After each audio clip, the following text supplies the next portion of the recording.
Hey guys, welcome back to Mo's Game Table. Today we're going to do an unboxing of Skies Above the Reich. It is from GMT Games, designed by Jerry White and Mark Asted.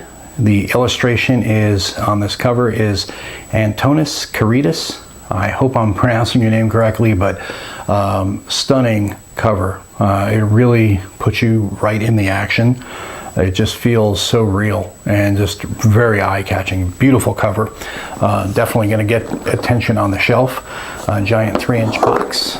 And let's take a look at what's inside. We have one rule book, an advanced rule book, a situation manual, 122 by 34 board, double-sided, a 17 by 22 inch board, double-sided as well. We've got 4 8.5 by 11 pursuit maps, 3 player aid cards, an off-map display, pilot roster pad, wood blocks, 2 sticker sheets, 2 10-sided dice, and a partridge in a pear tree. It is individual fighters. Time is seconds and minutes. 1 to 2 players. It is a solitaire rating very high at 9 and complexity 5. So it is not just a solitaire game, but also a 2-player game. So let's take a look at what's inside this big box of goodness here. So I have a hard time getting the cover off. It's so full of stuff. Big box of, or big bag of blocks. We've got some card decks. All right, we've got dice, rule book. It's looks like it's about 60 pages, 59 pages to be exact. And this is, we'll take a quick spin through it. Campaign setup, mission setup, spaces and boxes, formations, maps, aerial combat, blast effect, flak examples, cohesion checks, collisions, attack advantage, lethal level example, attack cards. That explains what those cards are used for. Pass-throughs, breakaways, tallying, and stickering. I know some people don't like stickering, but it's not that bad. It's actually not that bad at all. If you can clip counters, you can sticker blocks is the way I look at it. It's really not super difficult. Then we have player aid cards here. Attack phase sequence of play, pursuit sequence of play, and then mission sequence of play. This is the advanced game and also has 2 players. This is in the instructions H, and these are all, looks like these are all labeled up here alphabetically.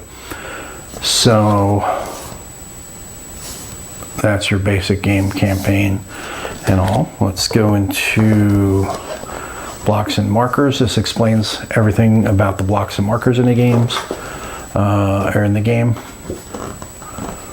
There's your aerial combat table, blast procedure, all the things that we saw in the rule books look like it's pretty much on these player aid cards. So I'm gonna guess that it's designed to get you just jumping right into it and using these player aid cards to get going. Nice roster pad, and then we've got off-map panel. That'll go on the side. Pursuit map 1942 and pursuit map 1943 and 44 and 44 and 45. So then we've got situation manual. Says use the instructions and mission setup table on the player aid folder to start a campaign and to set up each mission. Complete the determined situation step by flipping this manual open to the page corresponding to formation map and mission type. Inbound, near target, outbound. Roll dice or use Stoffel command to determine anchoring, sun position, presence of contrails, pre-existing damage to bombers, starting TP and flight limit. So we'll just take a quick look inside, and that's how that's going to be. I don't want to go any further because I don't want to spoil anything for myself or for you guys, but that's a quick look at that. Advanced rulebook. This is another 13 pages. The last two are design notes and an index at the back. This gives you some advanced rules to expand the game further. Pursuit, intercept, passing, and regroup. And then two-player points, or there's a rule for two players, rules for two players, and the points. This is your sticker sheet. And counter sheets, we've got two of them. And nice big blocks, or not blocks, but nice big counters for the aircraft. And then your standard size counters for administrative counters. So let's get all this out of the way. I don't want to mess this up too much before I pull out the map. So let's get all this put off to the side so I can get the room to pull this map out so you can take a look at the maps as well. In there nice and tight. So let's go ahead and rip the shrink. Formation map 1, formation map 3.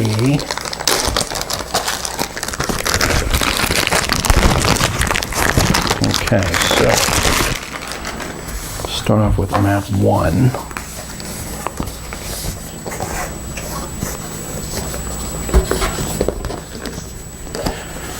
That is your formation map 1. One side, and that is the other side.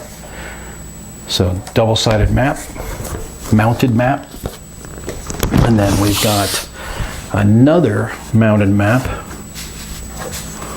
also double-sided. So let's see if we can open this up. Let's get the box out of the way.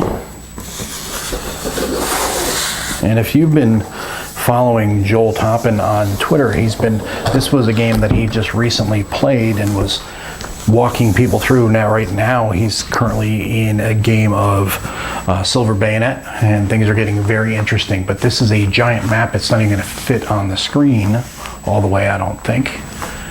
Just about. But this is the mounted map that comes with the game.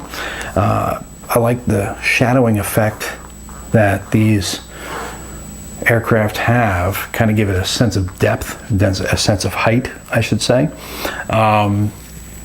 But everything looks confusing, to be honest with you, first time out, because I have not cracked the rulebook or anything. I'm not sure exactly what everything here means, but I'm sure I will once we get into the game. It seems pretty straightforward with following the arrows on what happens, but obviously it also seems very busy, and there's a lot of text on the map and things like that, but I know it's going to all make sense once I start playing it. But that is Skies Above the Reich. Breaking the Combat Box is what this one is called here. But this is Skies Above the Reich. Quick unboxing on that, so that way everybody can take a look and see what is inside. There is a ton of stuff, as you saw, and it is a very heavy box. Good 3-inch box that is full of stuff. So it's going to be interesting to see how it's all going to go back in there. I'm probably going to have to use baggies because I don't know if I even have the room for counter tray, because I like to sort everything in counter trays. Makes setup easier, I think. There's not a lot of counters, so it's really not going to be that tough if I had to use baggies, but it's just chock full of stuff. So if you're interested in a solitaire and also playable by two players air combat game from World War II, Skies Above the Reich is one to go check out from GMT. All right, guys, see you next time. Thanks a lot for tuning in.